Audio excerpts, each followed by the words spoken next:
Tsavorites are distinctly found in primarily two locations. You have the tsavorite that's found in Tanzania, which tends to be more powered by vanadium. It's a lighter saturation. And you got the tsavorite that's found in Tsavo National Park, all the way up to the deep saturated material that you'll see out of Campbell Bridges mines, which tends to be that darker green, almost getting to like the chrome tourmaline variety because of the concentration of chromium is so in depth.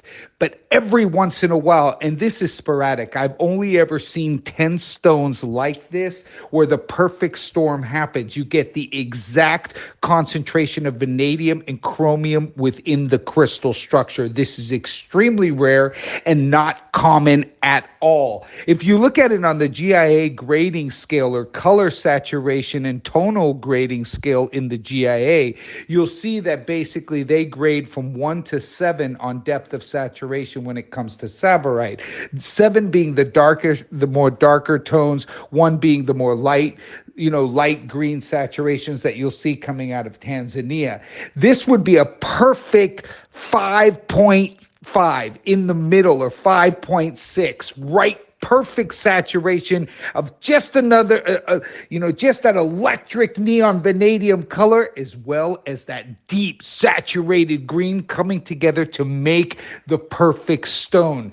The problem with stones like this is they don't really exist out there. There are very few in circulation that hit the mark. You'll always find amazing greens, or you'll find amazing lighter greens that have, a little bit of depth or some tone to it, but they aren't perfect. And these stones are so rare, and actually people, when they see them, they almost think this can't be real.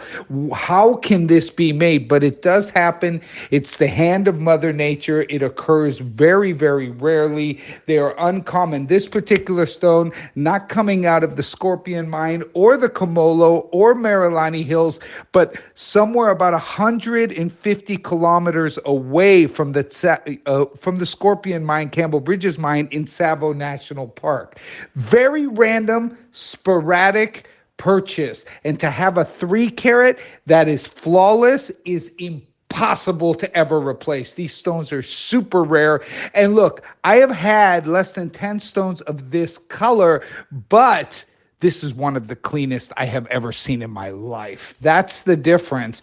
I've seen this color 10 times, but I've only ever had 3 perfectly clean stones, and that is one of them. To have a 3-carat in tsavorite of this color, of this luster, of this saturation is something that is extremely rare. So in your voice message, when you said to me that you were skeptical when you heard the term neon, now you understand what it means. Because when I define a neon tsavorite, it basically is a color that is so electric and so vibrant that it is something that is actually not even on record. We don't even know how to grade this from a gemological perspective because it's so beyond the scope, it glows. And that's what makes this a very unique gem, because if you look at what colors emeralds get their color from vanadium as well as chromium as well. And this sort of swings almost to like an emerald type play. It almost swings. It's almost like a transformation to that glow that comes out of emerald, as opposed to what you will see in the more familiar tsavorite discoveries of the world. So this is something rare. It is unique. And that is why I said, basically, this is something that you'll love, because I knew when you got this, it would basically surprise you. And any gem collector or connoisseur is going to go, wow, because this is basically something that not many people have ever seen before.